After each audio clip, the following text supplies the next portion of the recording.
Hello and happy Friday the 8th of January 2021. It's been a little while since I did one of these video blogs, so here we are. Let's go. Today, many of you know me and know that I hate curry, but I am actually going to have a go at making a butter curry, which I've been told is very, very mild, about as mild as a korma. So here we go. My ingredients are 2 large chunky skinless breasts, chicken breasts that is, or about 500 grams, and I'm going to chop them up into small pieces. Then we need 1 lemon, the juice of 1 lemon, together with 2 teaspoons of ground cumin, 1 to 2 teaspoons of hot chili powder. I'm only going to use 1 teaspoon. And 200 grams of natural yogurt, and that's it. That's for the marinade. So I'm going to do that, mix it all up, and then leave it to marinate for about an hour. The recipe says you can actually leave it overnight, but we're going to have it for dinner tonight.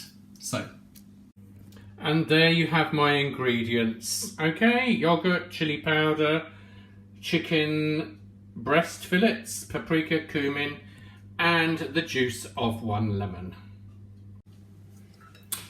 There we are. I've mixed all the ingredients in this bowl, and as you can see, it's got a little bit of a pinky tint, sort of salmony pink tint.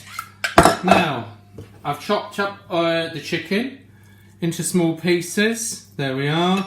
Going to pop them all in. And remember what I always say, keep a nice bowl of warm soapy water so you can just rinse your fingers. Okay, there we are. Okay, I'm just going to add the rest of the chicken and mix it all up together. I used 2 big nice breasts, that sort of size, and there's my handy chopper. So I'm going to chop away and add the last breast into the mix. There we are. That's those 2 big chicken breasts. I'm going to stir them up a little bit more, cover it with cling film, and then I'm going to stick it in the fridge to chill for about an hour.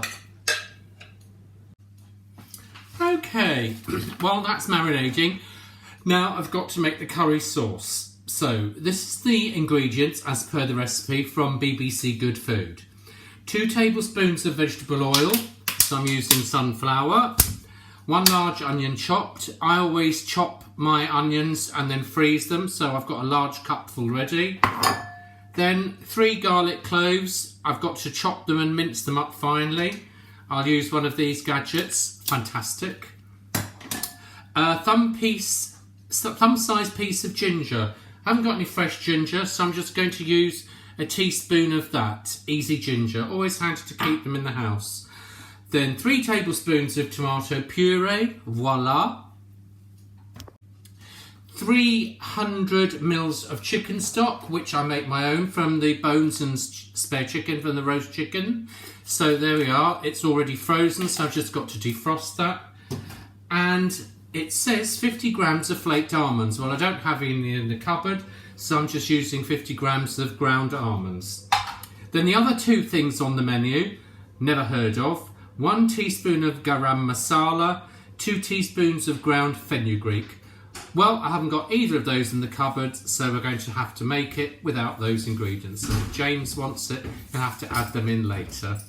Okay?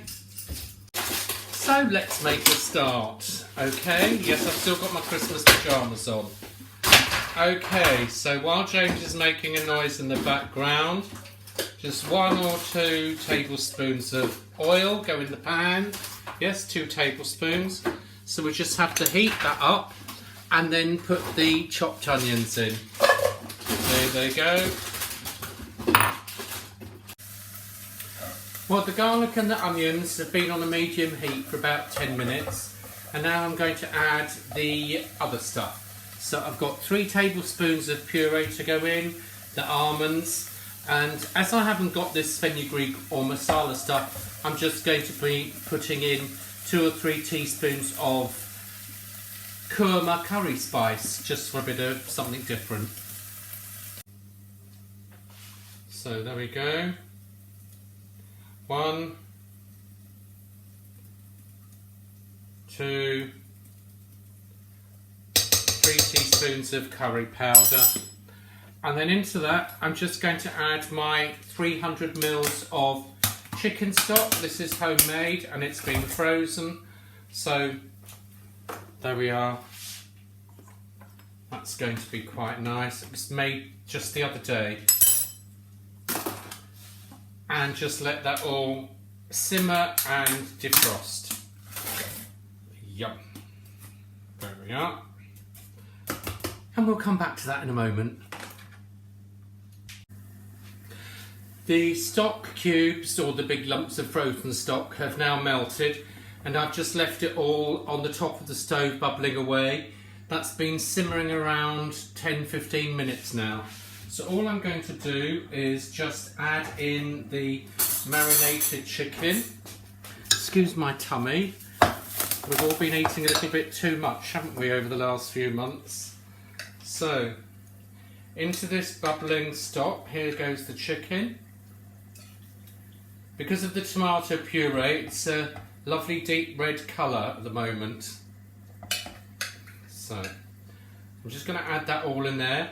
I'm going to leave that on the top of the stove for about an hour, and then I'm just going to add in, at the last minute, the remainder of the sauce and the ground almonds. That's been cooking for a little while, so it's been cooking for about half an hour, but I'm just going to pour in the rest of the marinade. There we are. I also found a little bit of Prosecco left over in the fridge, so it's about that much. Just chuck that in as well. And as it's dry January, I'm going to have a glass of dry white wine. Cheers, and I'll come back to you when it's ready. So just leave it on the top for about an hour to simmer through on a medium heat, low to medium, until the chicken's all cooked through and nice and soft. Well, that's been bubbling away for over an hour. It's a bit runny, not as thick as I would have liked it to be. I have no idea why it's called butter chicken, because there's not a single piece of butter in it anyway. So I'm going to serve it up tonight. We're cheating a little bit because I can't be bothered to boil loads and loads of rice. So in the microwave, 2 minutes, and there we are, ready-made poppadoms. Okay, have a good evening and see you soon. Bye.